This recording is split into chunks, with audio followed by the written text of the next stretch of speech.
Bonjour, je suis Monsieur Foaling Loé René. Aujourd'hui, nous allons voir Joseph Alois Schumpeter, né le 8 février 1883 à Tirs en Moravie, Empire austro-hongrois, et mort le 8 janvier 1950 à Salisbury, dans le Connecticut, aux États-Unis. C'est un économiste et professeur en sciences politiques, autrichien naturalisé américain, connu pour ses théories sur la fluctuation économique et la destruction créatrice de l'innovation.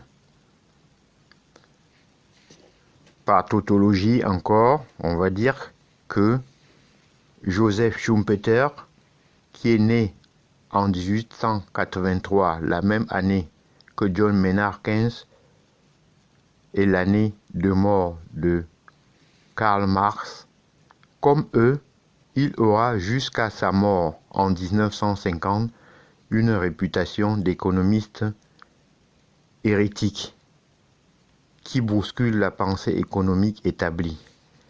Professeur à Harvard à partir des années 1930, il formera les économistes les plus brillants de l'après-guerre.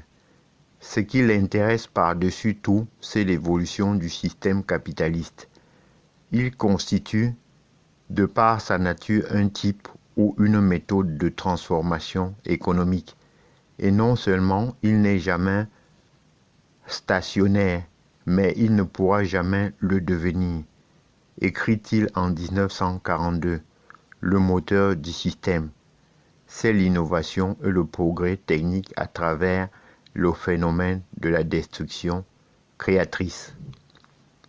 Les 5 formes d'innovation. Joseph Schumpeter distingue à ce titre 5 formes d'innovation. L'innovation de produits, l'innovation de procédés, l'innovation de mode de production, l'innovation de débouchés, l'innovation de matières premières. C'est grâce à un entrepreneur innovateur que la dynamique économique se fait sentir à travers des progrès aussi bien quantitatifs, c'est-à-dire avec l'augmentation du niveau de production, que qualitatifs. L'entrepreneur est donc l'acteur fondamental de la croissance économique. Il aime le risque et est à la recherche du profit maximal. L'innovation lui permettra d'obtenir un monopole temporaire sur le marché. Il sera donc le seul pendant un certain temps à pouvoir produire cet objet qui lui rapportera donc gros. Aussi, Schumpeter explique que l'économie est gouvernée par un phénomène particulier, la destruction créatrice.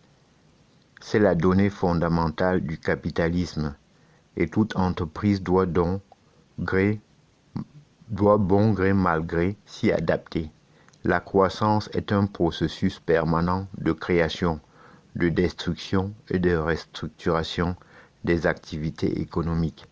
En effet, le nouveau ne sort pas de l'ancien, mais à côté de l'ancien, lui fait concurrence jusqu'à le nuire.